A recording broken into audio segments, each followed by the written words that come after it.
Setelah secara tak terduga mendengar suara hati musuh bebuyutan, pandangan duniaku terpecah. Dia tampak mengabaikanku, duduk di depannya. Tapi di dalam hati menghitung bagaimana suamiku makan. Sangat tampan, gadis di sebelah baru saja menyapa. Dia tampak tenang sambil menusuk nasi. Di dalam hatinya sudah berubah menjadi naga penyembur api. Jauhkan diri dari suamiku. Ini bukan musuh bebuyutan. Jelas itu kucing kecil yang melekat, menyamar dengan kulit harimau. Di dalam hati terus memanggil suami. Suami? Tanpa henti, saingan cinta di KTV mengaku. Malam itu dia memabukkan dirinya sendiri. Menyelimutiku erat-erat sambil menangis menceritakan Ahnia. Kau adalah doaku. Akhirnya aku istirahat di tengah pelatihan militer kuliah. Instruktur membiarkan kami bergerak bebas. Pandangan melayang santai melewati lapangan bulu tangkis. Beberapa gadis sedang bermain bulu tangkis. Di antara mereka, sosok dengan gerakan paling indah dan gesit berubah menjadi abu. Aku mengenal Su Qingyan, musuh bebuyutanku. Suamiku melihatku. Apakah dia melihatku bermain bola? Pasti dia melihat smashku tadi. Suara yang jelas dan bersemangat memotong. Tanpa peringatan masuk ke telingaku. Aku terkejut sejenak. Secara tidak sadar menatap Su Qingyan. Dia berdiri miring menghadapku.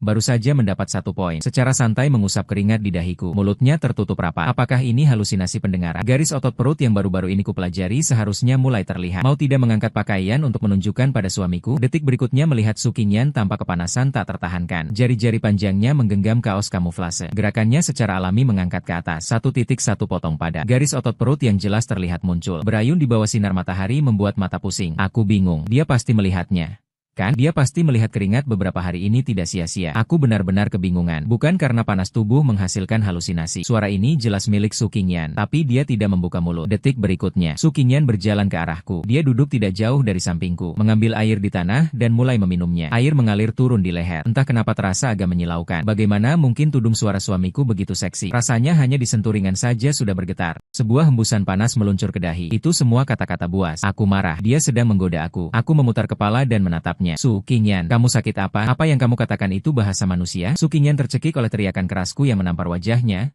membuatnya tersedak air. Dia mulai batuk keras. Dia menatapku, matanya penuh kebingungan dan keheranan. Kamu lagi gila apa? Aku bilang apa? Aku belum mengucapkan sepatah kata pun tadi. Jangan sembarangan mencemarkan nama orang. Bagaimana mungkin? Aku jelas-jelas mendengarnya tadi. Aku langsung berbalik ke teman di samping. Fujimayoshi menyarankan kamu tadi berdiri di sini. Apakah kamu juga mendengar apa yang dia katakan di belakang? Aku sungguh tidak bisa mengucapkannya. Feng Jianyi, dengan wajah bingung. Aku menggaruk kepalaku. Mendengar apa? Tadi Su Qingyan memang tidak berbicara. Apakah kamu terlalu panas? Mendengarnya salah. Tidak mungkin. Aku jelas-jelas mendengar dia berbicara. Sebuah pikiran yang tak masuk akal menembus otakku. Jadi yang kudengar tadi adalah suara hatinya. Apa ini? Bagaimana aku bisa mendengar suara hati orang bodoh ini? Suara hati itu sangat berbeda dengan dirinya. Bahkan dia memanggilku suami dalam hatinya. Bukankah kita musuh bebuyutan? Ngomong-ngomong, aku dan Su Qingyan adalah sahabat masa kecil standar. Kita saling benci satu sama lain. Rumahnya tepat di sebelah rumahku. Ibuku menjadi sahabat baik ibu Su Qingyan. Tapi kami berdua tetap musuh bebuyutan. Sejak taman kanak-kanak, aku selalu duduk di singgasana peringkat pertama. Aku adalah anak standar dari keluarga orang lain. Sampai kelas 4. Di kelas sebelah datang seorang bernama Su Qingyan. Dia masuk ke sekolah yang sama denganku. Sejak itu, selama 9 tahun penuh di SD, SMP, dan SMA. Karena dia, aku hanya bisa meraih peringkat kedua. Tidak ada yang suka buku. Tapi sejak dia muncul, aku selalu berada di bawahnya. Setelah ujian masuk perguruan tinggi selesai, aku hampir menangis bahagia. Kupikir akhirnya tak perlu lagi bertemu dengannya. Ternyata dia lagi memilih sekolah yang sama denganku. Begitu saja sudah cukup. Tapi kami malah memilih jurusan yang sama. Benar-benar sial selama 8 generasi. Saat kepalaku terasa kabur, tiba-tiba ada pencerahan. Menyadari sesuatu yang luar biasa. Kupikir kami saling membenci. Ternyata dia malah ingin menyukaiku. Pemahaman ini membuatku agak pusing. Kenapa suamiku terus menatapku dengan tatapan yang begitu rumit? Apakah dia terpesona oleh otot perutku? Ingin menciumku? Langsung setuju. Apakah itu agak tidak sopan? Su Qingyan kembali mengeluarkan perasaannya yang tidak pada waktunya. Isinya tetap tidak enak didengar. Apa yang dia pikirkan setiap hari di kepalanya? Wajahku langsung memerah. Sangat memanas. Liu Nian, kenapa wajahmu begitu merah? Feng Jianyi, dengan terkejut, dia meraih wajahku. Aku mengibaskan tangan secara sembarangan untuk mengusir panas. Terasa terlalu panas. Hari ini aku juga ingin menyentuh wajah suamiku. Saat kecil, wajah suamiku seperti roti daging, lembut, ingin menggigitnya. Apa yang dipikirkan Su Qingyan di kepalanya? Kenapa kepalanya penuh dengan pikiran kotor? Aku pergi membeli sebotol air. Sangat panas sekali. Setelah selesai, aku mengambil ponsel dan berlari ke toko kecil. Suara langkah kaki terdengar dari belakang. Aku menoleh. Si Su Qingyan juga mengikutinya. Kamu mengikutiku untuk apa? Kios kecil itu dibuka olehmu. Hanya mengizinkan Tuan Liu, si anak muda kaya, berkunjung. Su Qingyan mengangkat alis. Nada bicaranya seperti biasanya tajam berlawanan. Dulu pasti aku akan berdebat dengannya selama 300 ronde. Tapi sekarang mendengar tantangannya yang tampak di permukaan, hatiku malah bergejolak terus-menerus. Aku hanya merasa sangat aneh. Wajah suamiku saat marah juga terlihat menarik. Wajahnya merah, matanya melotot bulat seperti anak anjing yang malu. Tidak tahu di atas tempat tidur. Apa ini? Kata-kata buah sialan, aku langsung bersuara. Aku memotong kata-katanya yang semakin berlebihan. Mengambil air, berbalik dan pergi. Hanya ingin cepat melarikan diri dari area di mana aku bisa mendengar kata-kata buasnya. Suamiku lagi marah padaku. Aku juga tidak melakukan apa-apa. Akhirnya berhasil bertahan sampai pelatihan militer selesai. Aku menyeret tubuh yang hampir hancur menuju kantin. Baru saja menyiapkan makanan. Setelah duduk, aku melihat Su Qingyan membawa nampan makanan mendekat. Sarafku langsung tegang. Di mana sebaiknya suamiku duduk di sana? Jika duduk terlalu dekat, apakah dia akan kesal? Aku duduk jauh, tapi jadi tidak jelas. Aku menunduk dan menyendok nasi, berpura-pura tidak melihat. Lalu aku merasakan cahaya di sebelah menjadi redup. Su Qingyan duduk di depanku dengan sangat alami. Dekatnya, aku bahkan bisa mencium aroma ringan yang harum darinya. Kami berdua tidak berbicara. Salam pandang singkat satu sama lain. Itu semacam menyapa. Su Qingyan makan dengan tenang, dengan gaya dewi dingin yang anggun. Tapi hanya aku yang tahu drama kecil apa yang sedang dipentaskan di kepalanya. Sempurna? Sudut ini tepat untuk melihat sisi wajah suamiku. Dia makan dengan sopan. Tenggorokannya terlihat seksi. Suamiku membuat iga babi asam manis hari ini. Dia tampaknya sangat suka rasa asam manis. Lain kali aku juga akan coba. Aku berusaha menyaring gangguan ini. Fokus makan. Saat itu, seorang siswi dari kelas sebelah bernama Anshiu muncul. Membawa nampan makanan.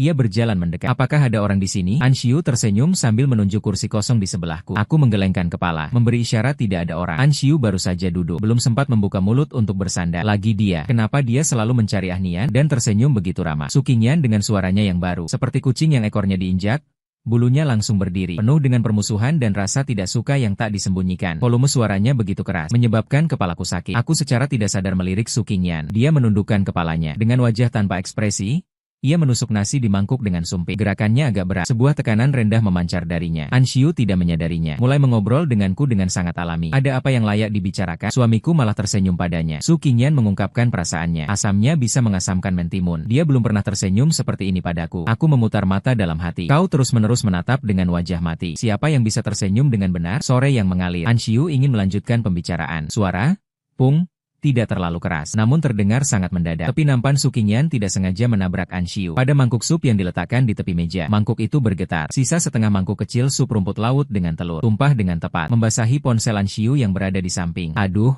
maaf. Su Qingyan mengangkat kepalanya. Wajahnya menampilkan sedikit keheranan dan permintaan maaf yang pas. Tempatnya terlalu kecil. Tidak menyadari orang kecil dalam hati. Dengan bangga mengibaskan garpu. Wajar saja kau harus mendekat begitu. Ingin merebut dariku. Suami tidak ada kesempatan. Anshiu terkejut sejenak. Ada sedikit rasa malu di wajahku. Mengambil tisu untuk mengelap ponsel dan pakaian. Tidak apa-apa. Tidak apa-apa, supnya tidak banyak. Aku tak tahu harus berkata apa. Melihat wajah yang tampak tak bersalah. Padahal hati Su Qingyan bergejolak gembira. Lalu melihat Anshiu yang kikuk mengelap ponselnya. Sebuah rasa marah bercampur dengan rasa lemah. Langsung melambung ke langit. Puncak kepala. Terlalu kekanak-kanakan. Su Qingyan, berapa umurmu? Su Qingyan langsung berubah dari perasaan bangga menjadi cemas. Dia diam-diam melirik suamiku. Tatapannya padaku sangat garang. Apakah dia menyalahkanku karena mengotori barang orang lain? Tapi siapa yang membuatnya begitu dekat denganmu? Aku menarik napas dalam-dalam. Menahan rasa itu. Langsung menyingkap impulsnya di tempat itu. Drama batinnya orang ini bahkan lebih seru daripada sinetron jam 8. Su Qingyan, aku meletakkan sumpit, memandangnya, berusaha membuat suaraku terdengar tenang. Hati-hati lain kali. Su Qingyan menatapku lalu cepat mengalihkan pandangannya. Mata yang samar mengeluarkan suara, Suamiku berbicara padaku, meskipun itu peringatan, tapi dia memanggilku dengan inisiatif. Suara hati kembali melompat dengan aneh, dengan sedikit kebodohan. Aku hampir hancur karena suara hatinya. Aku sudah kenyang. Aku akan pulang ke asrama dulu untuk istirahat sebentar. Aku mengangkat piring dan berdiri. Ahao Anshiu masih agak kuat. Mengabaikan suara hati Su Qingyan yang langsung terasa hancur di belakangku. Aku bergegas meninggalkan kantin. Tempat ini penuh perselisihan. Aku mengusap pelipis yang masih berdengung. Su Qingyan tampak dingin dan tidak ramah di permukaan. Selalu bersikap seperti lawan bagiku. Ternyata di balik itu, dia memiliki drama batin yang kaya, rasa kepemilikan yang berlebihan, dan masih suka melakukan gerakan kecil. Si anak nakal. Semua karena Anshiu duduk agak dekat denganku. Aku mengucapkan 2 kalimat. Dia langsung menumpahkan sup ke orang lain. Kenapa dulu tidak menyadari dia begitu suka cemburu? Membuat detak jantungku tak terduga terlewat 1 kali. Di kepalaku, ingatan tak terkendali memutar kembali kegugupannya yang cemas dan bersemangat. Suara hati yang konyol. Dan saat dia mengintipku, ketegangan tipis yang terlepas di balik kepura-puraannya yang tenang. Bete banget. Aku menggelengkan kepala, membuang pikiran-pikiran berantakan itu. Berbaring di tempat tidur. Tanpa sadar, aku tertidur. Aku yang biasanya tidak bermimpi, jarang sekali bermimpi. Tokoh utamanya tetap Su Qingyan. Apakah ini termasuk memikirkan sesuatu di siang hari? Mimpi di malam hari. Bolehkah aku menyentuh sini? Aku terjepit di bawah Su Qingyan. Tidak bisa bergerak. Mataku terikat oleh ikat kepala. Tidak bisa melihat apa-apa. Semua indera terfokus pada tangannya. Kulit suamiku Bagus atau tidak, sangat ingin menggigitnya sekaligus. Meninggalkan bekas seharusnya akan lebih cantik. Ingin suamiku dari kepala sampai kaki menjadi milikku. Ciuman berderet turun di tubuhku. Aku hanya merasakan seluruh tubuhku kebas. Kemudian tangan terus turun. Akan menyentuh area berbahaya. Di bawahku tiba-tiba mengalirkan rasa hangat. Lalu aku terbangun. Aku menyalakan lampu dan melihat peluncuran berhasil. Ya ampun. Aku ternyata bermimpi basah. Objek mimpi basah itu masih musuh bebuyutan. Aku hancur. Jika Su Qingyan mengetahuinya, dia pasti akan sangat senang sampai mati. Setelah pelatihan militer selesai, kehidupan kuliah resmi masuk ke jalur yang benar. Sekolah mulai mengadakan acara penyambutan malam. Malam acara tersebut, lampu di lapangan terang. Angin masih membawa panas yang belum hilang. Aku dan Feng Jianyi merebut tempat di barisan depan. Anian Feng Jianyi dengan bersemangat menusukku. Program kelas kami? Solo oleh Su Qingyan. Katanya dia sudah pernah menjadi juara penyanyi kampus saat SMA. Tidak kusangka dia biasanya terlihat begitu dingin. Ternyata dia juga bisa menyanyi. Aku menatapnya dengan penuh kasih. Bro, menilai orang itu ilmu yang dalam. Kamu juga harus melatih sindiran dalam hati. Baru saja turun. Pembawa acara melaporkan di belakang layar. Su Qingyan naik ke panggung. Gaun putih panjangnya disinari lampu sorot. Cantiknya memukau mata. Seketika menyulut seluruh ruangan. Sangat cantik. Dia dari kelas mana? Ternyata sekolah kami masih punya cantik seperti ini. Biasanya keluar rumah lewat selokan ya. Kenapa belum pernah mendengar teriakan para cowok? Hampir mengguncang lapangan. Di telingaku juga tepat waktu terdengar saluran khusus yang familiar. Jangan gugup. Jangan gugup. Memandang ke atas. Tanpa peringatan. Menabrak mata yang menatapku. Detak jantungku berdetak tanpa peringatan. Kehilangan satu ketukan. Dengan panik membuka wajah. Namun terasa jelas tatapan panas itu selalu menatapku. Suamiku melihatku. Apakah dia juga terpesona oleh kecantikanku? Intro gitar yang lembut mengalir. Ekspresinya tetap datar. Membiarkan mata sedikit menunduk. Sudut bibirnya sedikit mengangkat ke atas. Cepat seperti ilusi. Su Qingyan memegang mikrofon perlahan mulai berbicara. Ini adalah sebuah lagu cinta. Suara rendah yang sedikit serak membawa kepolosan khas remaja. Seperti bulu halus menyentuh ujung hati. Aku ingin terus memegang tanganmu tanpa melepas. Nyanyian terdengar mantap, namun perasaannya penuh. Seketika memikat seluruh penonton. Tolong, sangat enak didengar. Para cowok di sekitar benar-benar terpesona. Namun aku berada dalam suasana terpesona. Terkena ledakan suara hati yang sinkron dengannya. Luar keras dalam lembut. Suamiku mendengarkan. Apakah lagunya terlalu jelas? Lupakan saja. Tidak ada yang tahu bahwa lagu itu ditujukan untuknya. Apakah dia menunduk berarti dia sama sekali tidak mendengarkan? Aku mengangkat kepala.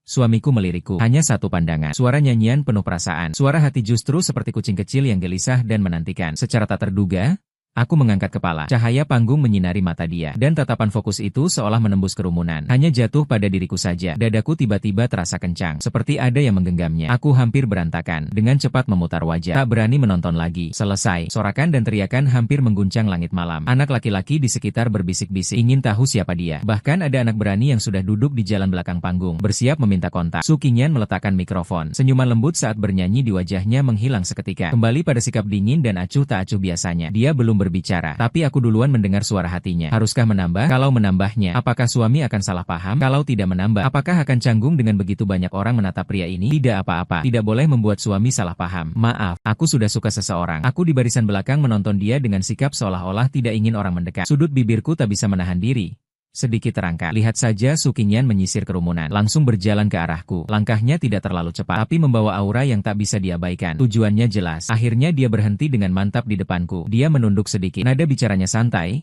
seperti menanyakan jam berapa. Tolong ambilkan air untukku. Tatapannya mengandung harapan yang sulit terlihat. Aku terkejut sejenak. Secara refleks, aku menyerahkan botol air yang belum dibuka. Hampir bersamaan, suara hati jelasnya masuk ke pikiranku. Cukup suamiku memuji aku satu kalimat. Satu kata saja juga tidak apa-apa. Suara itu dipenuhi dengan keinginan yang kuat. Seperti shuttlecock yang lembut menyentuh ujung hati. Di suatu tempat dalam hati, terasa lembut tanpa alasan. Lalu tersentuh lagi dengan lembut. Aku mengerutkan bibir. Pandangan melayang ke tempat lain. Suaranya terdengar teredam. Dengan sedikit rasa canggung yang bahkan aku sendiri tidak sadari. Nyanyian itu cukup bagus, kan? Su Qingyan menggenggam botol air. Jari-jarinya mengencang. Menatapku selama 2 detik. Sudut bibirnya perlahan naik dengan kecepatan yang terlihat oleh mata telanjang. Sebuah lengkungan yang sangat tipis namun sangat nyata. Dia memujiku. Su Qingyan menahan diri. Harus tetap dingin dan tinggi hati. Melihat dia berusaha keras menjaga ketenangan di permukaan. Sebenarnya di dalam hati dia seperti roh yang melepaskan kembang api secara gila. Aku hampir tidak bisa menahan tawa. Tiba-tiba ingin mengolok-oloknya. Aku menggenggam ujung pakaian Su Qingyan. Menariknya erat-erat. Nafasnya menyapu telinganya. Su Qingyan, apakah kamu sedang tertawa? Kamu tidak suka aku, kan? Wajah Su Qingyan langsung memerah. Menelan ludah. Ya, bagaimana suami tahu siapa yang aku suka? Berita yang bocor. Suami Wu berdiri sangat dekat. Aku hampir tidak tahan lagi. Dia membantah dengan suara yang dangkal. Kamu sedang mengoceh apa? Bagaimana mungkin aku suka kamu? Namun detak jantungnya yang kencang membuat pembantahannya terasa sangat lemah. Apa yang aku katakan? Bagaimana aku bisa bilang tidak suka suami? Apakah dia akan sangat sedih? Seharusnya aku langsung mengaku. Tapi aku sangat takut dia menolak aku. Su Qingyan, kapan kamu menjadi pengecut? Mendengar dengan jelas suara hati yang panik. Tiba-tiba angin berteriak keras dengan tegas. Hati-hati dengan plafon logam berat di atas kepala. Properti itu bergoyang hampir jatuh. Detik berikutnya tiba-tiba patah, menderu dan jatuh. Secara naluriah, aku mendorong Su Qingyan. Dalam sekejap kilat, pembalikan drastis terjadi. Su Qingyan justru tidak menghindar. Sebaliknya, dia dengan keras menarikku kembali, menyelamatkanku ke dalam pelukannya, melemparkan diri ke samping. Dengan suara, pung, suara logam jatuh ke tanah terdengar. Sebuah erangan tertekan terdengar, datang dari atas kepalaku. Aku terlindungi. Tidak ada apa-apa. Namun aku melihat wajah Su Qingyan pucat pasi. Keringat dingin bertebaran, mengerutkan alis karena rasa sakit. Kerumunan di sekitar langsung menjadi kacau. Seseorang terluka. Cepat panggil 120. Su Qingyan berbaring di tempat tidur rumah sakit. Kakinya yang dibalut gips dipasang tinggi. Untungnya, alatnya tidak terkena. Dia lagi-lagi menghindari titik lemah tepat waktu. Dokter menyarankan istirahat selama setengah bulan untuk sembuh. Aku kehausan. Tuangkan air untukku. Pandangan melintas pada tubuhnya yang masih utuh, dan pada kedua lengannya yang lincah dan bebas. Dengan tatapan mata yang bersahabat. Detik berikutnya, Su Qingyan menutupi dadanya. Alisnya berkerut erat. Tiba-tiba dada terasa sesak. Apakah dokter tadi tidak memeriksa secara menyeluruh? Aku menatapnya dengan wajah tak berdaya. Tidak apa-apa. Aku ambil sendiri. Aku bisa melakukannya sendiri. Su Qingyan berbicara dengan suara lemah. Tatapannya tampak tak bersalah. Satu tangan bergetar meraih gelas air di meja samping tempat tidur. Bagaimana aku tidak tahu kamu pernah belajar tentang teh? Dalam hati Su Qingyan bergejolak. Aku tidak boleh tanpa suami. Tidak boleh sama sekali. Suamiku tidak peduli padaku sama sekali. Hatiku hancur. Sudah cukup, berbaringlah dengan tenang. Aku mengangkat gelas dan menyerahkannya ke bibirnya untuk diminum. Nona Su kembali merasakan kegembiraan dalam hati. Oh iya, air yang diberikan suamiku langsung terasa manis. Aku ingin minum beberapa teguk lagi. Setelah minum air, Su Qingyan dengan wajah lemah menunjuk ke keranjang buah di atas meja. Sepertinya aku masih sedikit lapar. Apel di atas meja itu tampak cukup bagus. Harus berurusan dengan tante. Tapi siapa yang memaksa orang itu melakukannya demi menyelamatkan diri yang terluka? Lalu apalagi yang bisa dilakukan? Cukup melayaninya saja. Aku pasrah mengambil pisau buah di atas meja. Mulai mengupas apel. Su Qingyan menatap tanganku tanpa berkedip. Suamiku benar-benar hebat. Kulit yang dikupas tipis dan panjang. Tangan suamiku sangat tampan, tipis dan panjang. Ingin mengikat jari-jariku dengannya. Hatiku memang terluka, tapi tidak murung. Memberikan apel yang sudah dikupas kepadanya. Su Qingyan tidak menerima. Mata melirik ke arah dirinya sendiri. Kaki yang dibalut gips. Tangan juga tampaknya agak lemah. Aku menghela napas dalam-dalam. Memotong apel menjadi potongan kecil. Menggunakan tusuk gigi menancapkan ke mulut. Membuka mulut dengan puas. Matanya memancarkan senyum yang tak bisa disembunyikan. Apel yang diberikan suamiku terasa manis di hati. Baru saja menelan potongan apel terakhir. Tatapan Su Qingyan mulai melayang. Pipi di sekitar telinga berwarna merah mencurigakan. Apa yang dilakukan tahun itu? Aku menatapnya dengan waspada. Ekspresi itu pasti bukan hal baik. Aku ingin ke kamar mandi. Dia menghindari tatapan. Suaranya semakin pelan. Aku dengan tak berdaya menatap kakinya yang terbalut gips. Berbisik dalam hati. Ini adalah penyelamatku. Penyelamat menungguku. Menyebutkan dua kata dengan suara keras. Bangun untuk mengambil alat bantu jalan yang diberikan perawat. Dengan susah payah aku membantu dia memindahkan kaki yang terbalut gips dari penyangga. Setelah aku setengah membantu setengah menggendongnya, mengangkatnya dari tempat tidur, keduanya mulai terengah-engah. Ya ampun, suamiku memelukku. Lengan suamiku sangat kuat. Sepertinya hampir tidak bisa menahannya lagi. Suara hati yang membara menempel erat di telingaku. Aku berpura-pura tidak mendengarnya. Berusaha menahan wajah serius sambil menggenggam kuat. Dia, hampir setengah tubuhnya bersandar padaku. Melalui pakaian rumah sakit yang tipis, aku bisa merasakan dengan jelas kehangatan tubuhnya. Dan dia menyemprotkan ke dadaku. Ada napas yang cepat dan panas. Wajahku mulai memanas tak terkendali. Beberapa meter jalan singkat membuat telapak tanganku berkeringat. Detak jantung berdebar seperti genderang. Akhirnya sampai di pintu kamar mandi. Dia menahan diri pada kusen pintu dan berdiri tegak. Suaranya serak. Kamu tinggal menunggu di luar saja. Aku menjawab dengan kesal, menolak omong kosongnya. Apakah aku masih bisa masuk? Aku menempel pada dinding dan menutupi dada yang terus berdebar. Gema yang tak terkendali di kepalaku. Baru saja, sentuhan dan suhu tubuhnya yang bersandar padaku. Pintu terbuka. Dia menahan kusen pintu. Matanya basah menatapku. Dengan sedikit rasa malu yang sulit terlihat. Suamiku masih belum pergi. Aku pasrah, melangkah maju lagi menjadi orang yang dipakai. Membawa wanita tua ini kembali ke tempat tidur. Mengikat kembali kakinya. Sepanjang waktu, keduanya diam. Hanya kehangatan dari sentuhan tubuh yang menyebar tanpa suara. Dan sedikit kegembiraan kecil dalam hatinya. Luka ini terlalu berharga. Sepanjang hari bisa bersama suami. Bisa membuat suami memberi minum dengan tangannya. Memberi makan. Suamiku memang baik. Aku akan terus mencintai suamiku. Melihatnya berbaring dengan nyaman. Wajahnya masih tersenyum bodoh yang tak jelas alasannya. Aku tak bisa menahan diri. Memutar mata. Tidak ada pilihan. Budi baik yang kutunggak untuk menyelamatkan diri. Walaupun berlutut, harus tetap melayaninya sampai selesai. Hanya saja wanita tua ini, dengan mengandalkan status pasien, semakin menuntut. Muka memerah. Mendapat keuntungan dengan berani dan tak bersalah. Sudah menjadi budak selama setengah bulan. Kaki Su Qingyan akhirnya baik. Sangat gembira. Kupikir akhirnya bisa menyambut libur panjang nasional. Tapi malah memberiku pukulan berat. Bibi di rumah harus pulang untuk merawat menantu perempuan yang baru saja melahirkan. Mengundurkan diri. Tidak mau kerja lagi. Ibuku lagi dapat pemberitahuan darurat. Harus pergi keluar kota untuk urusan kerja beberapa hari. Seketika tidak menemukan orang baru untuk menggantikannya. Dan juga tidak tenang. Aku sendirian di rumah. Panik. Menelpon. Ibu Anya sedang harus bepergian dinas, sangat tidak tenang. Kamu sendirian di rumah. Kebetulan Sui kamu akhir-akhir ini ada waktu. Aku sudah berjanji dengan dia. Kamu pergi tinggal di rumahnya untuk sementara. Harus patuh ya, jika tidak salah menebak. Sui yang kenal ibuku tampaknya hanya satu orang itu. Sahabat baiknya, Su Qingyan, ibunya. Aku sendiri bisa. Aku sudah mahasiswa. Aku mencoba berjuang, tapi tidak memberi aku waktu untuk menolak. Dia lagi panik menutup telepon. Jadi begitu sampai di depan pintu rumah. Aku bersama barang bawaan langsung dibungkus oleh Sui dan dibawa ke rumahnya. Aku menggendong barang.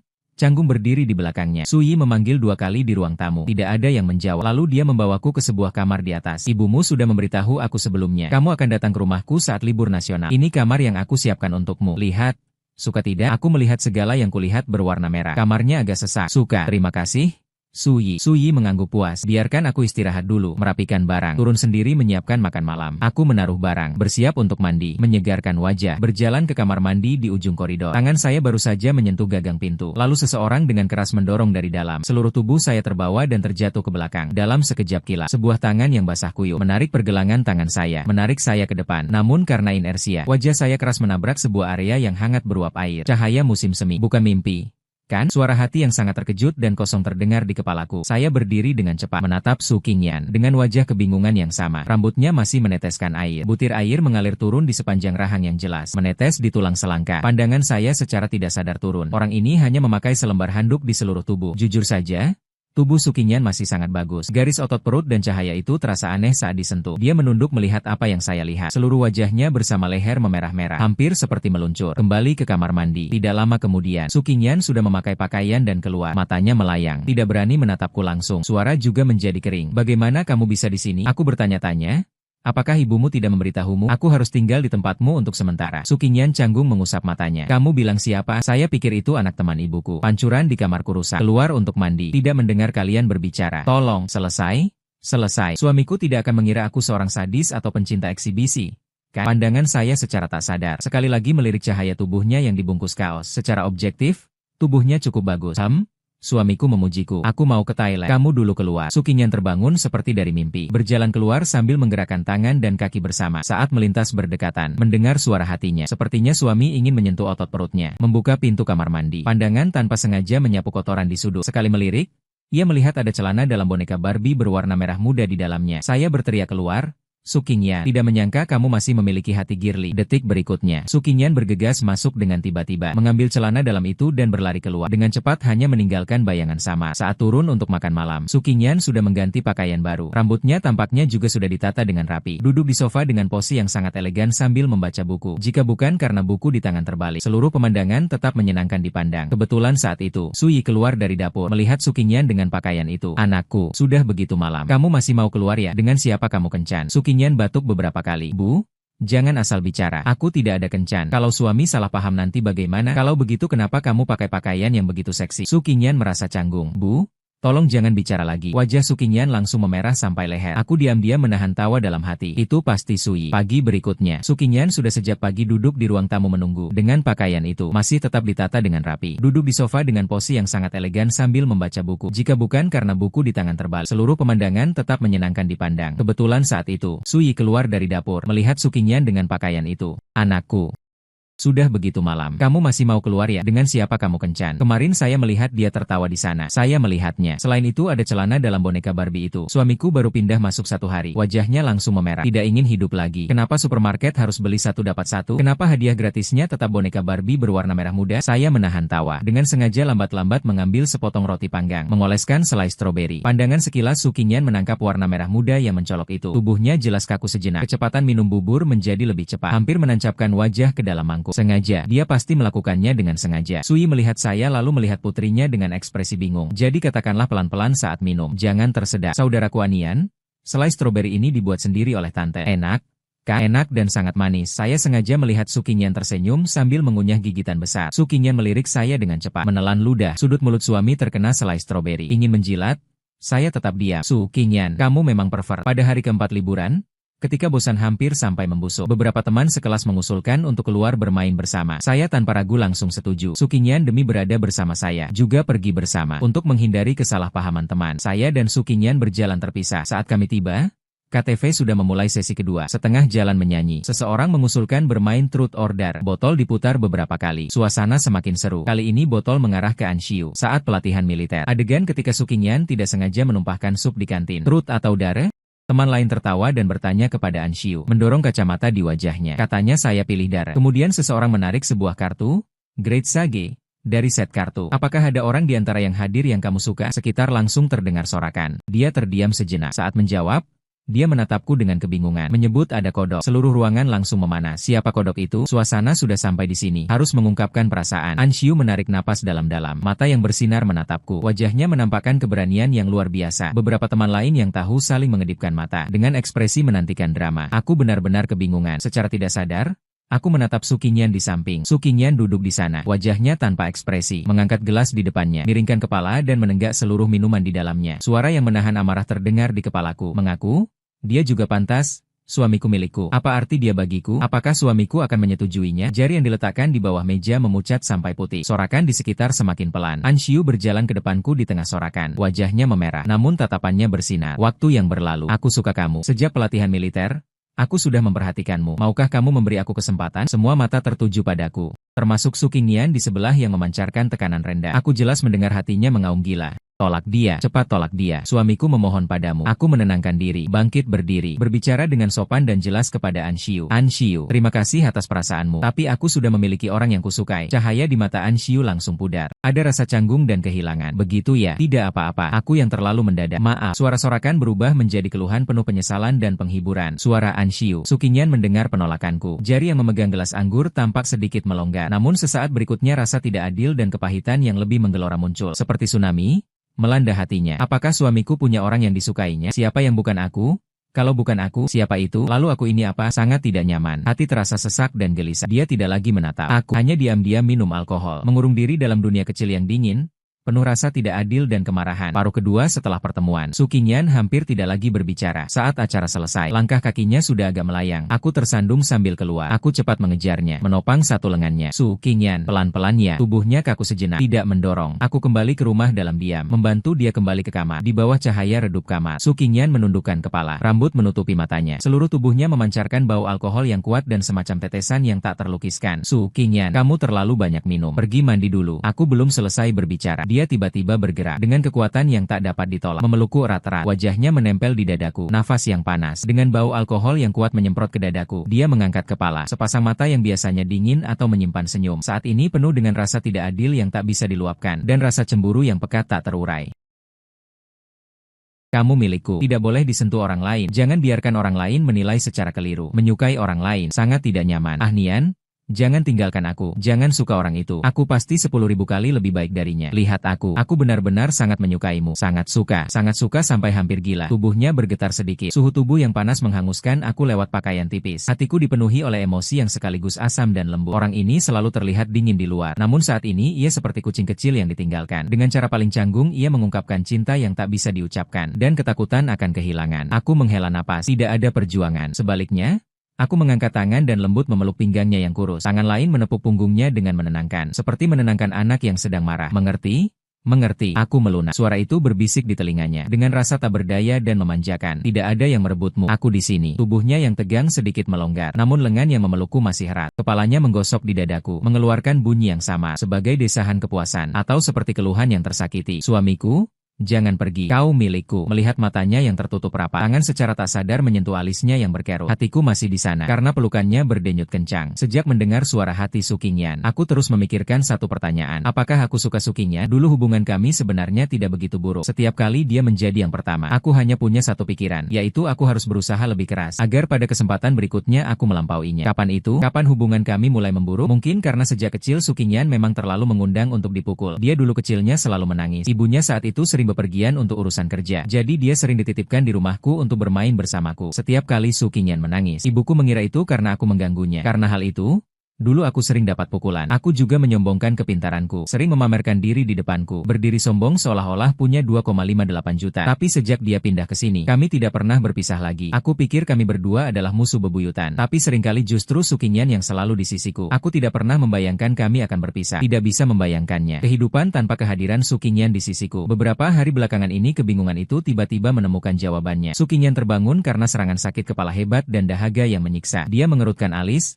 berusaha bangkit. Namun ia menyadari lengannya memeluk sesuatu. Saat dicubit, terasa cukup kuat. Sesaat kemudian, yang terlihat di matanya adalah wajahku yang tidur tenang. Bulu matanya seperti kipas kecil, menorehkan bayangan tipis di bawah mata. Nafasnya teratur dan panjang. Sementara satu lenganku memeluk lengannya. Tangan yang lain ternyata masih berada di pinggangnya. Mereka berdua berpelukan di tempat tidur dengan posisi yang sangat akrab. Kesadaran ini meledak dalam otak Sukinyan yang kacau. Kenangan semalam juga mengalir kembali seperti ombak yang menggelegar. Ternyata semalam dia tanpa memikirkan apa-apa memeluk suaminya erat-erat. Dia juga mengucapkan beberapa hal yang membuatnya sekarang ingin segera mengikat tali dan menggantung diri. Sukinyan merasakan seluruh darahnya seketika naik ke kepala. Rasa malu seperti lava yang menenggelamkannya. Apa yang telah kulakukan? Aku ternyata memeluk suamiku dan mengucapkan kata-kata yang sangat memalukan. Selesai. Selesai. Selesai. Aku tidak punya muka lagi untuk bertemu orang. Apakah suamiku akan menganggapku aneh? Apakah dia akan membenciku? Saat Sukinyan berada dalam pertarungan batin, merasa ingin menghilang di tempat, aku perlahan membuka mataku. Kami bertatap mata. Rasanya udara seketika membeku. Pupil Sukinyan menyempit dengan cepat. Otaknya benar-benar crash, seperti pencuri yang ketahuan sedang beraksi. Mata yang panik menghindar ke segala arah. Tidak berani menatap mataku. Pagi-pagi sekali, dia mengeluarkan dua kata dengan suara kering. Suaranya serak tak masuk akal. Tidak melihatku. Tidak melihatku. Aku hanya boneka yang tak bersalah. Suamiku?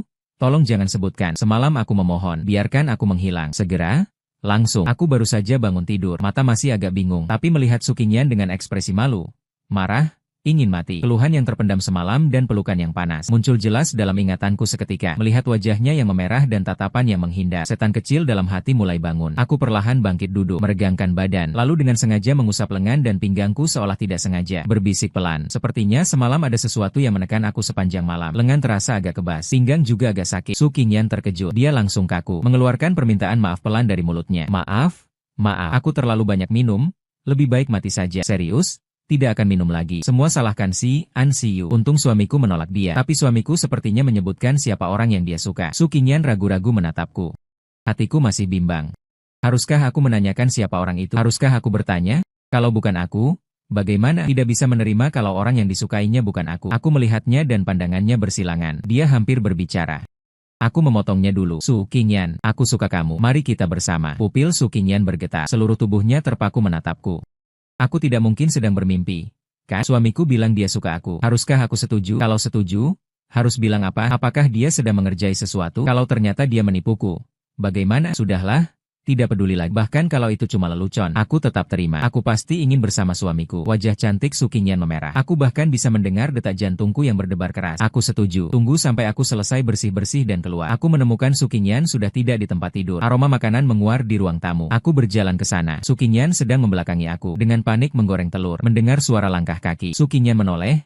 Tampaknya agak malu, menunjuk ke meja di belakangku dan berkata, ada susu panas di atas meja. Minumlah dulu sedikit. Aku melihat cangkir susu panas di atas meja. Aku melangkah maju dan memeluknya. Tubuh Sukinyan kaku. Di dalam hati, tikus tanah mulai berteriak gila. Suamiku secara inisiatif memelukku. Apa yang harus kulakukan? Haruskah aku membalasnya? Tapi tanganku masih berlumuran cairan telur. Suami yang wangi. Aku benar-benar tidak sedang bermimpi.